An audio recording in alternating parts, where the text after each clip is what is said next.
Bien, podemos abrir la Biblia en Romanos capítulo 3. Romanos capítulo 3.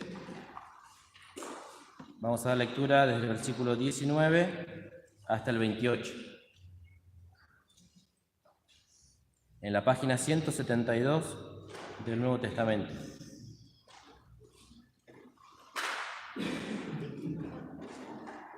Desde el versículo 19, Romanos 3, 19.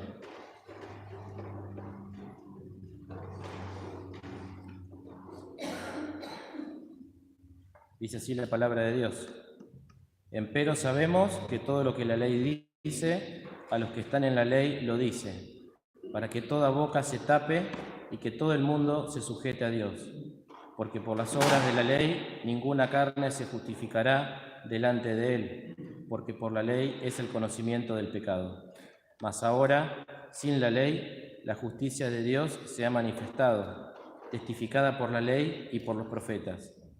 La justicia de Dios por la fe de Jesucristo, para todos los que creen en Él, porque no hay diferencia, por cuanto todos pecaron y están destituidos de la gloria de Dios, siendo justificados gratuitamente por su gracia, por la redención que es en Cristo Jesús, al cual Dios ha propuesto en propiciación por la fe en su sangre, para manifestación de su justicia, atento a haber pasado por alto en su paciencia los pecados pasados, con la mira de manifestar su justicia en este tiempo, para que Él sea el justo y el que justifica al que es de la fe de Jesús.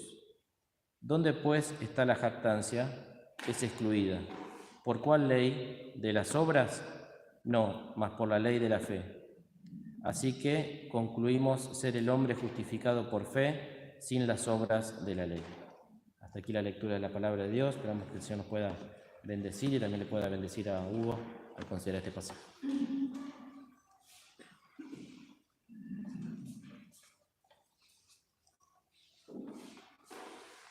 Buen día, hermanos. Sin perder este pasaje, que con toda claridad es un pasaje de los más conocidos de la Biblia, muy apreciado por todos los que creemos, donde nos habla de la salvación por la fe, una de las doctrinas fundamentales del Evangelio. Los invito a abrir también en el capítulo 2 de la Epístola de Santiago. Santiago, capítulo 2, desde el verso 14 en adelante, página 257 del Nuevo Testamento, nos dice: hermanos míos, ¿qué aprovechará si alguno dice que tiene fe y no tiene obras? ¿Podrá la fe salvarle? Y si el hermano o la hermana están desnudos y tienen necesidad del mantenimiento de cada día, y alguno de vosotros le dice: id en paz, calentaos y hartaos, pero no les diereis las cosas que son necesarias para el cuerpo, ¿qué aprovechará? Así también la fe, si no tuviere obras, es muerta en sí misma. Pero alguno dirá: tú tienes fe y yo tengo obras. Muéstrame tu fe sin tus obras, y yo te mostraré mi fe por mis obras. ¿Tú crees que Dios es uno? Bien haces, también los demonios creen y tiemblan. ¿Mas quieres saber, hombre vano, que la fe sin obras es muerta? ¿No fue justificado por las obras Abraham, nuestro padre, cuando ofreció a su hijo Isaac sobre el altar? ¿No ves que la fe obró con sus obras y que la fe fue perfecta por las obras? Y fue cumplida la escritura que dice: Abraham creyó a Dios y le fue imputado a justicia y fue llamado amigo de Dios. Vosotros veis, pues, que el hombre es justificado por las obras y no solamente por la fe. Asimismo también Rahab, la ramera, no fue justificada por obras cuando recibió a los mensajeros y los echó fuera por otro camino, porque como el cuerpo sin espíritu está muerto, así también la fe sin obras es muerta. Hasta aquí el pasaje. Quiera el Señor bendecirnos en esta mañana. Si hemos prestado atención a las dos lecturas que hemos tenido, la primera impresión que se nos ocurre es que parecieran dos opiniones diferentes, ¿no es cierto? Una del apóstol Pablo y otra de Santiago. Lutero, el gran reformador Lutero, no entendía bien la epístola de Santiago. Llegó a decir que no debería estar en el canon del Nuevo Testamento. Era un hermano fiel, un héroe, pero no entendía esta porción de la epístola de Santiago, porque Lutero había tenido una experiencia con la epístola a los romanos, en donde él se dio cuenta que todo el esfuerzo que él podía poner para agradar a Dios era en vano si él no tenía fe. Y descubrió ese maravilloso texto que aparece varias veces en la Biblia que dice: el justo vivirá por la fe. Entonces aquí pareciera que llegó a llamar la epístola de Santiago una epístola de paja, así lo llamó Lutero. Quedó grabada esa frase, los detractores de Lutero la sacan a relucir cuando pueden. Pero el hermano en realidad luego, con el paso del tiempo, fue entendiendo, quizá otro le explicó, de qué habla la epístola de Santiago y de qué habla Romanos capítulo 3. Y nosotros también tenemos que tenerlo en cuenta, porque parece decir Santiago que el hombre es justificado por las obras y no por la fe en Jesucristo, lo cual no es correcto, no dice eso. Pablo dice que nadie puede justificarse obrando para agradar a Dios. No podemos, por así decirlo, conseguir el favor divino por lo que hagamos. No es así. Nosotros tenemos el favor divino siendo aún pecadores, porque Dios ha inclinado su corazón hacia nosotros, nos ha tenido misericordia y ha propuesto, como dice Romanos 3 que hemos leído, se ha puesto adelante al Señor Jesucristo y su obra redentora como un medio único, medio de salvación. Por la fe en Jesús, el hombre puede reconciliarse con Dios, el hombre es justificado. ¿Qué quiere decir justificado? Que es declarado justo. Es declarado justo delante de Dios porque hubo otro que obró en su lugar, otro que cumplió con lo que el hombre, el ser humano, no puede cumplir. Entonces, ¿cómo funciona? Por así decirlo, permítame esta palabra, la salvación, la verdadera salvación. La salvación se obtiene por la fe en Jesucristo, por la obra redentora de Jesucristo. Como dice Pablo, sin las obras de la ley. Porque por las obras de la ley ninguna carne se justificará delante de Dios. Dijimos el domingo pasado, los judíos pensaban que cumplían la ley. Y vino el Hijo de Dios y dice, no, la ley no es así como ustedes la interpretan. Ustedes la interpretan acá. La ley es allá, altísimo, más de lo que ustedes pueden llegar.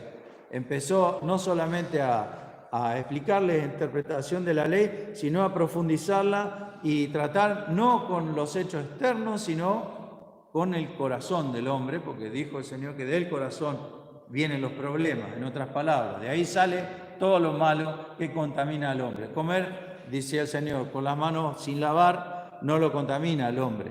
Lo que contamina al hombre es lo que sale de él, no lo que entra en él.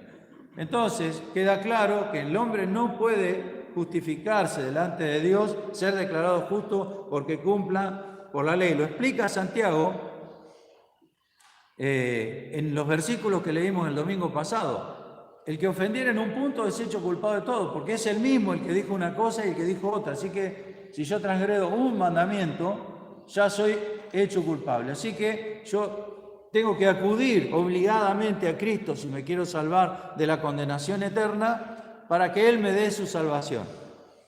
Y ahí comienza Santiago 2:14 en adelante. A partir de ahí, Santiago hace este planteo. Está bien, la salvación es por la fe en la obra redentora del Hijo de Dios. El que cree en el Hijo tiene vida eterna. Ahora bien, usted dice, porque dice, ¿qué aprovechará si alguno dice que tiene fe y nada más que eso? No hay obra, no produce nada. Entonces, si alguno dice que tiene fe, pero no le pasa nada después que creyó en el Hijo de Dios, usted debe dudar si esa fe es genuina. Eso es lo que dice. Miren, una vez escuché un predicador, me quedó grabado el ejemplo, lo he repetido muchas veces, discúlpenme. El predicador decía esto, y tiene mucha razón lo que dice. Supóngase que empieza la reunión y usted llega media hora tarde. Entonces algún hermano le pregunta, ¿por qué llegaste tan tarde? ¿Qué te pasó? Decía este predicador. Y usted contesta, sí, venía por la ruta, por la autopista, se me pinchó un neumático, paré en la autopista y cuando estaba cambiándolo, agachado del lado de la calle, me atropelló un camión con acoplado semirremolque a toda velocidad y me tiró 200 metros más allá con el golpe y bueno, por eso llegué tarde. ¿Qué opinan ustedes? Es mentira, ¿no es cierto? Está mintiendo. No puede ser de ninguna manera. ¿Por qué es mentira? ¿Por qué sabemos que es mentira? No puede ser, ¿no es cierto? Este predicador decía, ¿saben por qué es mentira? Porque si te pasó algo tan grande, no podés seguir igual. No estarías como estás. Ahora hagamos el traslado. ¿Vieron qué ejemplo lindo? A mí me quedó grabado. El Dios Todopoderoso, Creador del cielo y de la tierra, Salvador, que murió y resucitó, envía a Él mismo, su Espíritu Santo, que es Dios mismo, a morar en el corazón de un pecador. Y nos preguntamos, si te ocurre algo tan grande, ¿vas a seguir igual? Es imposible. Entonces, Santiago, que como digo, algún reformador que estaba luchando contra el catolicismo, porque nos diferencia esta doctrina del catolicismo y nos pone uno de cada orilla del río, por así decirlo.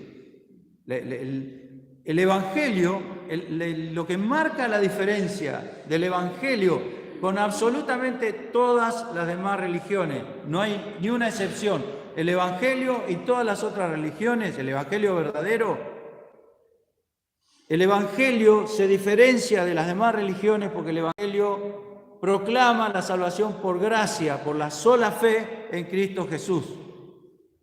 Todas las demás religiones lo que tratan de hacer es congraciarse y salvarse con respecto a Dios por las obras, cuales fueran las obras que quieran hacer. No es, dice el Señor, cuando le preguntaron justamente, ¿qué obras haremos para que obremos la voluntad de Dios? Esta es la obra, que creáis en el que Él envió. Saca la acción humana y pone la acción divina para la salvación. También dice Pablo, como leíamos anoche a los Efesios, que somos por gracia, porque Dios quiso que así fuera, somos salvos por la fe. Y esto no es de vosotros, puede ser un don de Dios, no por obras. ¿Para qué? Para que nadie se gloríe, porque imagínense lo que sería, que el ser humano se salva por las obras. No sabe el ser humano lo que es delante de Dios, por eso piensa que puede salvarse por hacer alguna obra.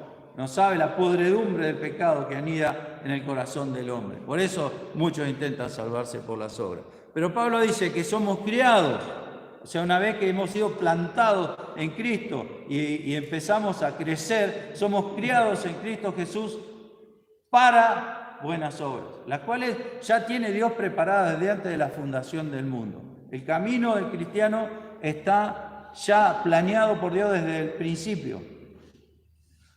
Entonces, ¿a qué apunta Santiago? Justamente a un problema que yo diría, miren ustedes, es el principal problema de la Iglesia de Cristo desde que fue fundada en Hechos capítulo 2, el día de Pentecostés, hasta este día. Y es notable que las cartas a las 7 iglesias de Apocalipsis mencionan este tema como algo muy importante. Y miren, vamos a Apocalipsis capítulo 2. Todos conocemos estas cartas. Y además de lo literal y de la enseñanza espiritual directa, personal que tiene, hemos dicho y sabemos y creemos así, que estas 7 cartas de la iglesia de Apocalipsis describen o sintetizan el historial de la iglesia, el paso de la iglesia por este mundo desde que fue fundada hasta que el Señor la viene a buscar. Son 7 iglesias que nos muestran 7 períodos de la iglesia a lo largo de la historia. Y sabemos, por lo que se ve y por lo que nos dice la palabra de Dios, que estamos viviendo el tiempo de la séptima iglesia, la iglesia de la Odisea, en donde el mundo está reclamando sus derechos, está diciendo a Dios no te necesito, dejándolo afuera de la iglesia, al punto que el Señor está llamando, iba a decir golpeando otra vez, llamando a la iglesia. No está golpeando, está llamando, es su voz la que se oye, no golpe, no ruido. El Señor llama a la iglesia para entrar. Si alguno abriere la puerta, dice, oyere mi voz y abriere la puerta, entraré a él. Esa es la etapa que estamos viviendo, lo cual no significa que no haya creyentes fieles, porque la iglesia de Filadelfia, la anterior, se le dice que el Señor la librará de la tribulación, lo cual sucede inmediatamente después que la iglesia es arrebatada. Así que tiene que haber una iglesia fiel simultáneamente en el último tiempo, en el tiempo de la Odisea. Pero miren lo que pasa con todas las iglesias, miren cuál es el problema. Tú dices que tienes fe, dice Santiago 2:14. Apocalipsis capítulo 2, verso 2. Yo sé tus obras y tu trabajo y paciencia, que tú no puedes sufrir a los malos y has probado a los que se dicen ser apóstoles y no lo son. Versículo 9. Yo sé tus obras y tu tribulación y tu pobreza, pero tú eres rico, y la blasfemia de los que se dicen ser judíos y no lo son. Verso 20, mas tengo unas pocas cosas contra ti, porque permites a aquella mujer, Jezabel, que se dice profetiza, fornicar y a comer cosas ofrecidas a los ídolos. Verso 24, pero yo digo a vosotros y a los demás que están en Tiatira, cualesquiera que no tienen esta doctrina y que no han conocido las profundidades de Satanás, que no han conocido las profundidades de Satanás, como dicen, yo no enviaré sobre vosotros otra carga. Luego el capítulo 3, la iglesia de Sardis, y escribe al ángel de la iglesia de Sardis, el que tiene los 7 espíritus de Dios y las 7 estrellas, dice estas cosas. Yo conozco tus obras, que tiene nombre, que vives y estás muerto. ¿Qué dice ahí? Tú dices que tienes fe y no tienes obra. La fe sin obras no puede existir, es muerta. Luego dice capítulo 3, verso 9, aquí yo doy de la sinagoga de Satanás, otra vez, los que se dicen ser judíos y no lo son, más mienten. Versículo 17, porque tú dices, yo soy rico, estoy enriquecido y no tengo necesidad de ninguna cosa, y no conoces que tú eres cuitado, miserable y pobre y ciego y desnudo. Fíjense, las 7 iglesias, entre todas las otras características que tienen, también Dios menciona un problema en la iglesia de aquellos que dicen ser una cosa y no lo son. Al punto que en Sardis dicen ser salvos y no lo son. Tienes nombre que vive y estás muerto.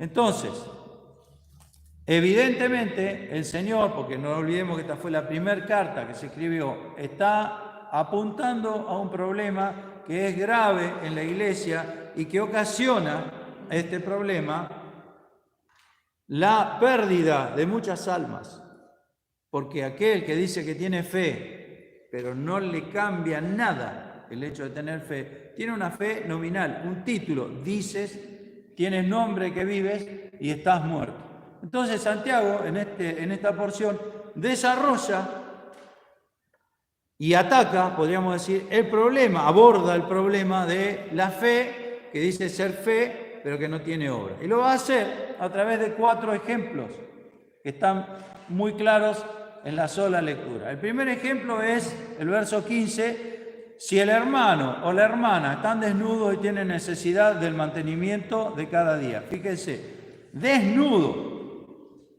o sea, evidentemente todos sabemos lo que significa desnudo, quizás no refiera a algo literal, completamente desnudo, pero dice desnudo, una persona que no tiene ropa y no tiene comida, no tiene necesidad del mantenimiento de cada día. Y alguno de vosotros le dice, id en paz, calentaos y hartaos, pero no le diere las cosas que son necesarias para el cuerpo. ¿qué aprovechará? Fíjense el ejemplo, un ejemplo tremendo. Ayer decía Juli, porque coincidentemente anoche en la reunión de jóvenes tocó el mismo tema. Los temas están programados y justo coincidieron. Y como dijo José, ¿se acuerdan cuando le interpretó los sueños al copero y al panadero? José les dijo algo, dice, que sea 2 veces, quiere decir que es firme de parte de Dios. ¿Se acuerdan de esa frase de José? Eso es una regla de interpretación. Cuando Dios te lo dice 2 veces, presta atención. Fíjense que cuando el Señor llamó a varios de los siervos para que le sirvieran, le decía, Moisés, Moisés, Samuel, Samuel, Abraham, Abraham, no lastimes a tu hijo. ¿Se acuerdan? 2 veces. Pensémoslo. Ayer, sábado, en la reunión de jóvenes se habló de este pasaje, exactamente. No es que se habló de Santiago, se habló del 14 al 26. Entonces, Julieta ponía este ejemplo que es el que está en la palabra. Golpean la puerta de tu casa y aparece un hermano desnudo, dice, sin ropa y muerto de hambre. Quizá, pónganle, además de ser pobre, puede ser que lo asaltaron y le robaron toda la ropa y está tiritando de frío y desesperado. Entonces uno abre la puerta, bueno, hermano, vamos a orar por ti, vaya en paz y abríguese. Bla. ¿No es cierto que no? Bueno, dice Santiago, así también. La fe, si no tuvieres obras, es muerta en sí misma. ¿Qué clase de fe puse en práctica yo cuando le cerré la puerta al que estaba desnudo y con hambre? Sin el mantenimiento de cada día, sin la comida que necesita para subsistir. ¿Qué clase de fe? Una fe muerta, una fe que en realidad no existe, es de palabra nomás. Justamente el apóstol Juan dice en una de sus cartas, la segunda creo que, no tengo yo mayor gozo que este. ¿Cuál es? El saber que mis hijos andan en la verdad. Todo padre sabe de qué se habla cuando se lee esta frase. ¿Qué es andar en la verdad? ¿Qué es la verdad? Lo dijimos el domingo pasado, a ver si alguien se acuerda. ¿Qué es la verdad? ¿Qué? Sí, pero la palabra verdad, ¿qué significa? Ya sabemos que la palabra es verdad, el Señor Jesucristo es la verdad, es el Dios de verdad, como dice Isaías. Pero ¿qué es la verdad? En el aspecto práctico del ser humano.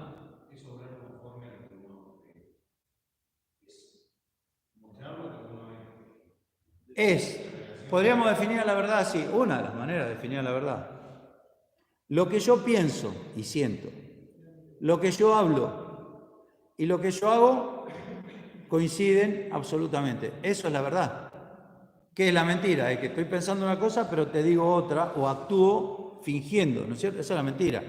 La verdad, por eso el Señor cuando dice, yo soy la verdad, dice, lo que yo pienso y siento, lo que yo hablo y lo que yo hago en la cruz, por ejemplo, es todo igual, es lo mismo. Por eso sabemos que cuando el Señor muere en la cruz, ya había pensado desde el principio en la salvación y en las obras que estaban preparadas desde antes de la fundación del mundo. Entonces Juan dice, no tengo yo mayor gozo que este, que el saber que mis hijos andan en la verdad. ¿Qué significa eso? Que sus hijos, o los discípulos que él convirtió, por así decirlo, piensan, hablan y actúan en consonancia, en una misma línea, por así de explicarlo de alguna manera.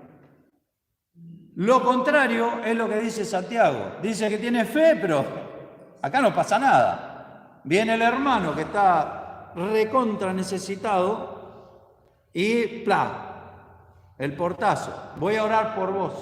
Ve en paz y caliéntate y llenate de comida. Pero no le da nada. Ese es el primer ejemplo. Dice, esta es una fe que verdaderamente nos sirve. Y pregunta, ¿esa fe, ¿te puede salvar? De ninguna manera, porque no es una fe activa, es una fe muerta. Esa fe no salva. Por eso no es que está contradiciendo lo que dice Pablo, está ampliando, como siempre, ¿no? El Espíritu Santo dejándonos claro de qué habla. Pablo dice, si usted cree de todo corazón en el Señor, si creyeres en tu corazón y confesares con tu boca que serás salvo, dice, que el Señor resucitó de entre los muertos, serás salvo. Pero, por más que hables que tienes fe y tu vida no cambia, no hay fe ahí, no hay fe. Entonces Santiago nos está hablando de las obras que provienen de la fe. Y es notable porque tanto Pablo en Romanos capítulo 4 como Santiago acá ponen el ejemplo de Abraham y hasta el mismo texto, creyó Abraham a Dios y fue justificado, fue imputado a justicia. O sea, Dios le aplicó justicia divina a Abraham por creer. Los dos ejemplos están basados en el mismo pasaje de la Escritura del Antiguo Testamento y el mismo personaje, Abraham, y el mismo texto. ¿Por qué? Porque son coincidentes y complementarios estos dos pasajes. Usted se salva por la sola fe en Jesucristo. No hay obra que pueda hacer porque nadie puede salvarse por las obras de la ley. Pero cuando está salvado, eso se tiene que ver. Si no se ve, vuelva atrás y analice bien su experiencia. Porque como dijimos al principio, si algo tan grande te pasó, no podés seguir igual. No se puede no cambiar después de la conversión. Es fe muerta esa. Luego dice, verso 19. Perdón, vamos a cerrar el pensamiento del primer ejemplo con el 18. Pero alguno dirá, tú tienes fe y yo tengo otra. Muéstrame tu fe sin tus obras. ¿Cómo hago? Hablando. Muéstrame tu fe sin tus obras y yo te mostraré mi fe por mis obras. Las obras demuestran que yo tengo fe. Y luego va el segundo ejemplo. Y miren esto es grave. Son dos ejemplos negativos y dos ejemplos positivos que da Santiago acá. Tú crees que Dios es uno. Ese es lo que se llama la declaración de fe del pueblo de Israel. Oye Israel, el Señor Jehová tu Dios uno es, y amarás al Señor tu Dios, etcétera, etcétera. Esa es una declaración de fe y es el primer mandamiento de la Escritura, según palabra del propio Señor Jesucristo, cuando le preguntaron, ¿cuál es el mandamiento grande de la ley? Ese, que Dios es uno, no es simplemente un enunciado, es el atributo de Dios, ser uno, y ese mismo Dios que me ama y que mandó a su Hijo morir en la cruz, es el mismo Dios que va a hacer el juicio final y el tribunal de Cristo, y es el mismo Dios que es el Dios del Antiguo Testamento. Es uno. Eso significa, bueno, dice, tú crees que Dios es uno. Bien haces. También los demonios creen y tiemblan. Es decir, que aquel que dice, porque notemos esta palabra, dice que tiene fe y no tiene obras, tiene la fe, por así decirlo, de los demonios. Qué feo, ¿no? Qué áspero que es esto. Aquel que dice que cree, pero no cambia su vida, cree de la misma manera que cree el diablo y sus seguidores. Porque el diablo sabe que Dios es uno. Ha estado enfrente a Dios desde que fue creado. Sabe quién es Dios. ¿Y qué hace? Desobedece, hace todo lo contrario a lo que Dios le dice. Eso es lo que pasa cuando yo digo que tengo fe y no tengo obras que respalden lo que estoy diciendo. Soy un mentiroso igual que los demonios y que el diablo. Tú dices que tú crees que Dios es uno, bien hace. Los demonios también creen y tiemblan, pues saben lo que le va a pasar al final, porque sabe que Dios lo que dice es así. Cuando se le presenta al Señor al endemoniado gadareno, los demonios le dicen, ¿has venido a atormentarnos antes de tiempo? Fíjense qué clase de fe es esa. Yo sé lo que me va a pasar, pero sigo igual. Sigo haciendo cosas malas, sigo pecando. Los demonios también creen y tiemblan. Esa es la fe sin obras. Es tremendo esto, es muy duro lo que dice Santiago.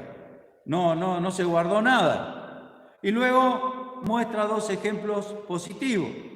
¿No fue justificado por las obras Abraham, nuestro padre, cuando ofreció a su hijo Isaac sobre el altar? ¿No ves, miren esto, no ves que la fe obró con sus obras y que la fe fue perfecta por las obras? ¿Qué quiere decir que fue perfecta? Fue culminada por las obras. Abraham creyó y luego obró, fruto de esa fe, no para ganarse la gracia divina. La gracia divina está, la da Dios, y no se hiere, dice mismo Santiago. No echa en cara cuando Dios da. Pero Abraham dice que completó o perfeccionó su fe actuando, y fue cumplida, miren esto, fue cumplida la escritura que dice: Abraham creyó a Dios y le fue imputado a justicia y fue llamado amigo de Dios. Pasaron muchos años entre la frase esta, creyó a Dios y le fue imputado a justicia, y el ofrecimiento de Isaac. ¿Se acuerdan? Entrégame a tu hijo, a tu único, a quien amas. Fíjense cómo lo menciona Dios, porque Dios no solo habla de Abraham ahí.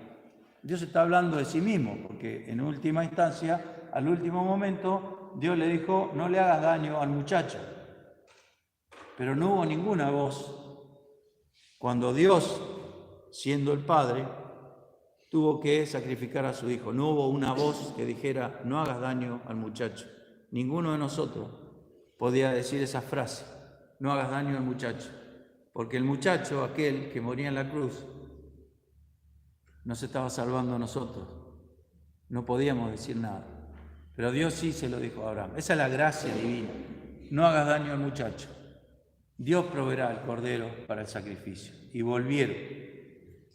Esa fue la fe de Abraham mostrada por las obras, nos dice acá. Pero en el capítulo 15, muchos años antes, más de 20 años, mucho más de 20 años antes, Dios le dijo: mira al cielo y cuenta las estrellas si puede, así te será tu descendencia. Y hace un pacto con el Señor, Abraham, es decir, Dios hace un pacto con Abraham, mejor dicho, y le promete que de su descendencia iban a ser benditas todas las naciones de la tierra. Y creyó Abraham, y le fue imputado. Imputado quiere decir ponerlo sobre él. Dios le puso su justicia sobre sí a Abraham.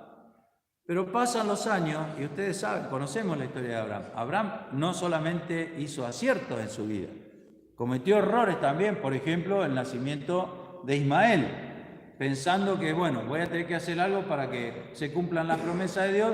Entonces, por sugerencia de su esposa, tomó a su sierva y tuvo un hijo con ella. Hasta el día de hoy hay problemas con eso, porque Ismael fue el padre de los árabes. Y pregúntenle a los judíos, los descendientes de Isaac, si no tienen problemas con los árabes, ¿no? Miren, un error de hace 4000 años. Entonces, Abraham creyó y fue caminando con Dios, fue llamado amigo de Dios cuando Dios le dice lo que va a hacer con Sodoma y Gomorra, y luego al fin sus obras fueron perfeccionadas, su fe fue perfeccionada por sus obras cuando Dios le pide todo, absolutamente todo, y Abraham es capaz de entregárselo creyendo en el Señor. La fe que impulsa las obras.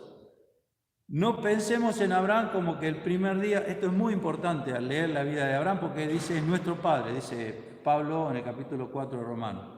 Y también dice en Gálatas que es el padre de los de la fe. Entonces nosotros también tenemos a Abraham nuestro padre, ¿no? Pero no pensemos en que Abraham fue perfecto el día que Dios lo llamó.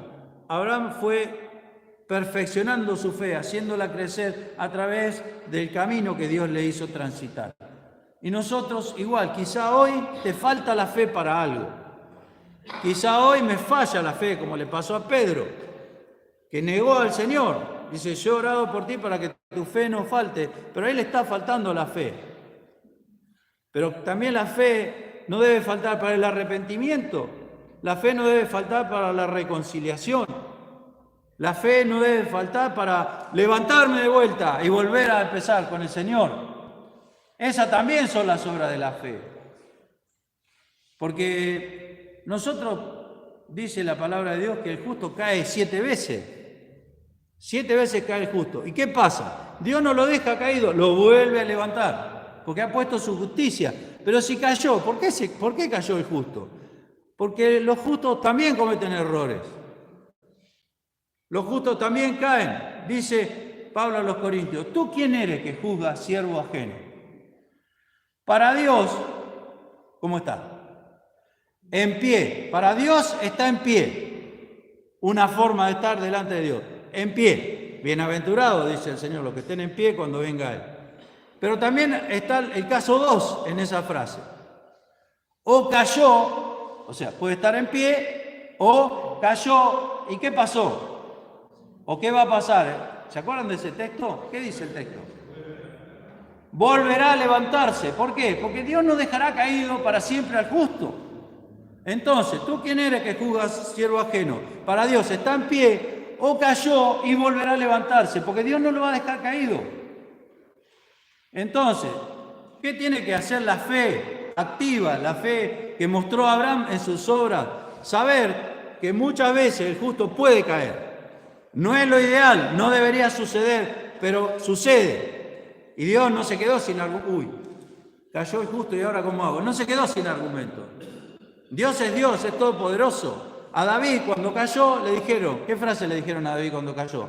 Creo que está en el Salmo 66, me parece que.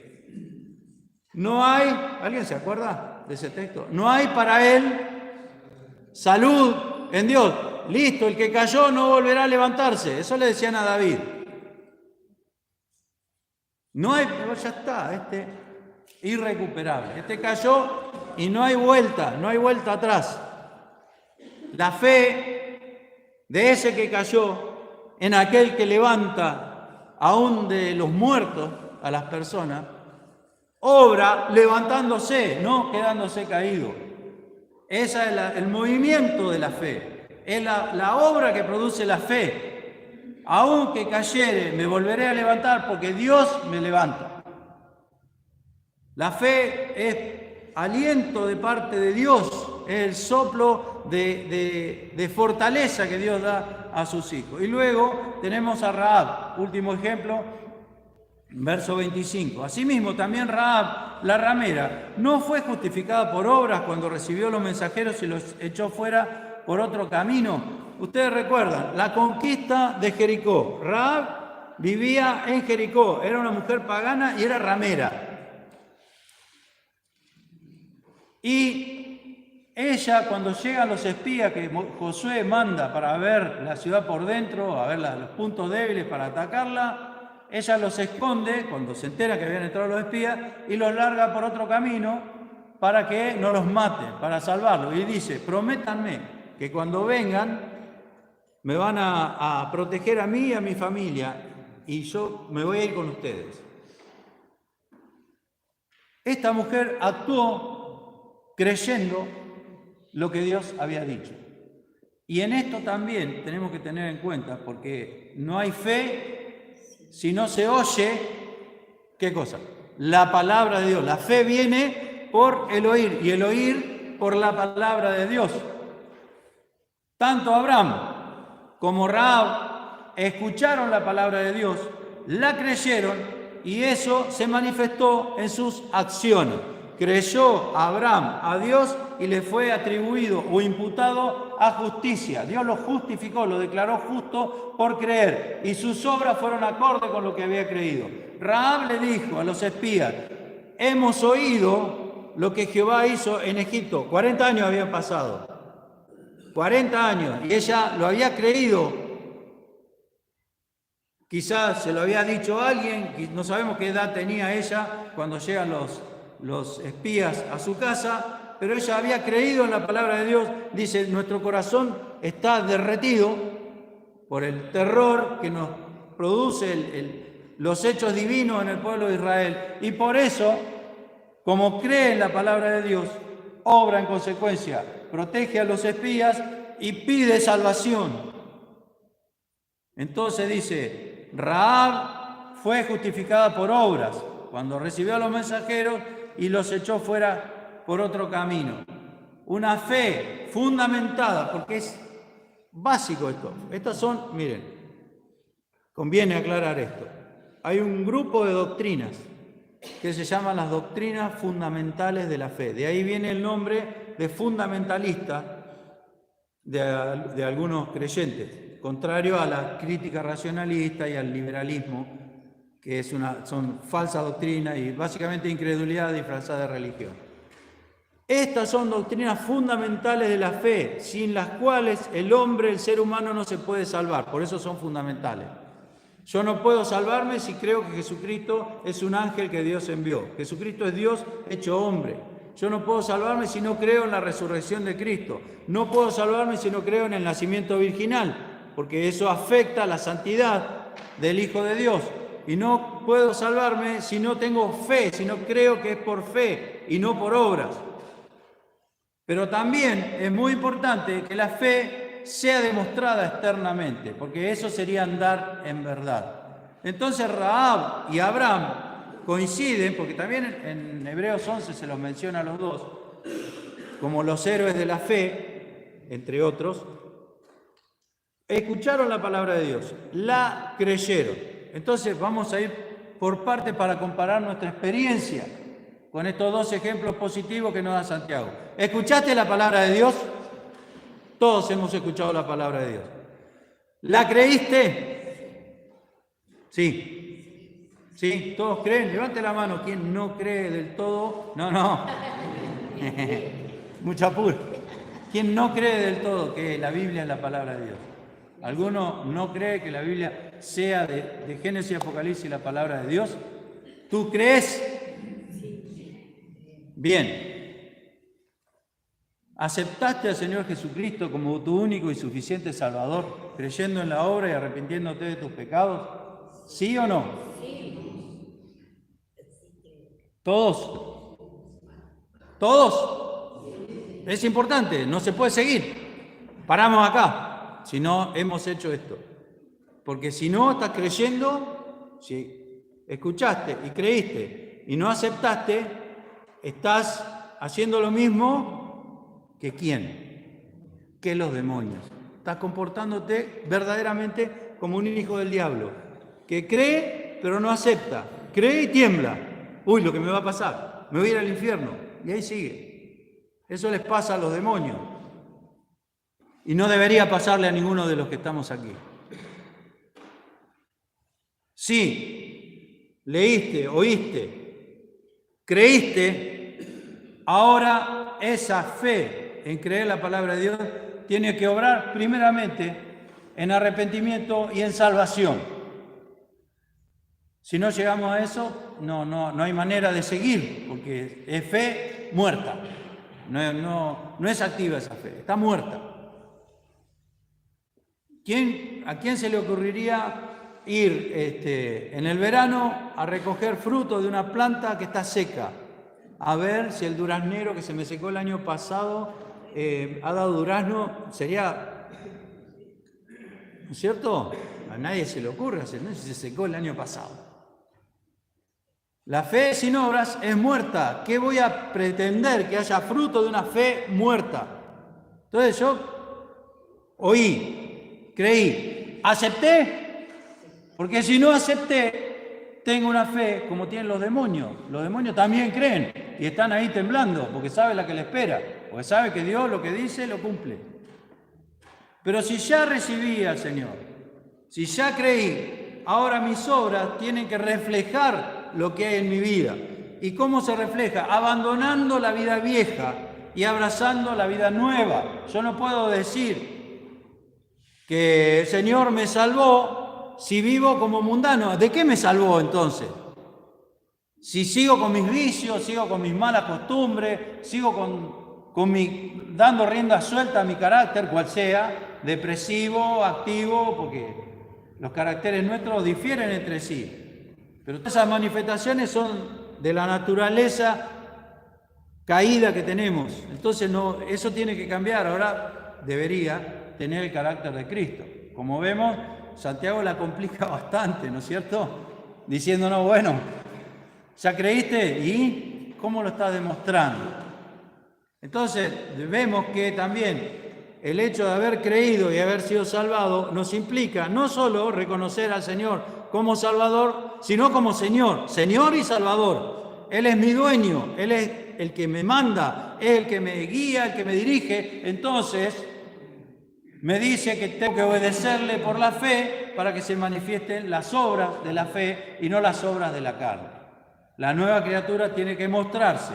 Si no se muestra, si no hay cambio en mi vida, por más que venga a la iglesia, venga a la iglesia, venga a la iglesia, venga a la iglesia, si no cambia mi vida, tengo una fe muerta y tengo que pensar en eso porque estoy yendo por el mismo camino que va el diablo y sus ángeles, porque el Señor, cuando condena a los que no creyeron, les dice: apartaos al infierno eterno, preparado, ¿para quién?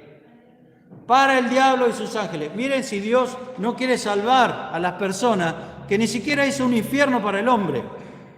Porque si hubiera un infierno para el hombre, creado específico para el hombre, podríamos decir, y bueno, Dios ya estaba pensando en condenar. Dios piensa en salvar. Dios no quiere que nadie se pierda, sino que todos vengan al conocimiento de la verdad, a conocer a la verdad que hay en la palabra de Dios, en el Evangelio, y se salven. Al punto tal que cuando tiene que condenar al que lo rechaza, lo manda al infierno que había preparado para el diablo y sus ángeles.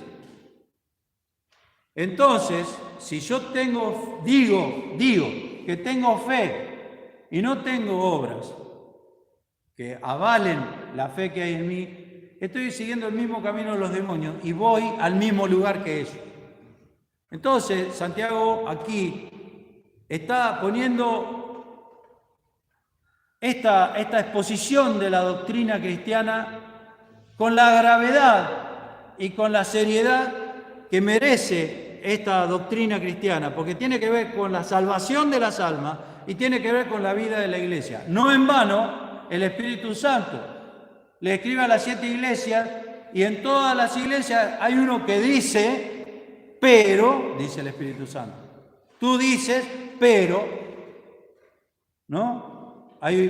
Existe en la iglesia esa clase de fe sin obra, una fe muerta. Y Dios quiere quiere sanar en la iglesia ese gravísimo problema que hace que las almas se pierdan, creyendo que diciendo nada más que soy salvo y sin que haya ningún cambio en mi vida, esa es una fe genuina, y no lo es. Y no lo es. La salvación se obtiene por la fe en Jesucristo, pero esa fe me hace una nueva criatura, engendrada según el Espíritu Santo, y provoca una nueva manera de vivir. Si no hay una nueva manera de vivir, la fe está muerta, lo dice Santiago. Eso no quiere decir que no cometamos errores, que no caigamos y que Dios nos vuelve a levantar, pero tiene que haber un cambio, Si no, es como que vengo y digo que me pasó el camión por arriba y ni siquiera me ensucié la ropa. El mismo ejemplo. Hermanos, vamos a terminar aquí, pero pensemos en esto, lo que dice Santiago.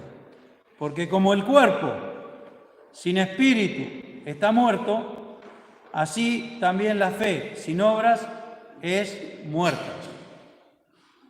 Como el cuerpo sin espíritu está muerto. ¿A quién se le ocurriría empezar a hablarle a un muerto y pretender que el muerto haga algo? Está muerto. La fe sin obras está muerta. No puede hacer nada porque no es una fe genuina, es una fe, dice que tiene fe. ¿Qué aprovechará si dice que tiene fe y nada más y no tiene obras? Esa fe no puede salvar. Que el Señor quiera bendecirnos, hermanos, porque esto está escrito a lo largo de toda la Biblia, que tiene que haber una coincidencia en lo que yo creo en el corazón, digo con mi boca y hago y obro. Que el Señor quiera bendecirnos.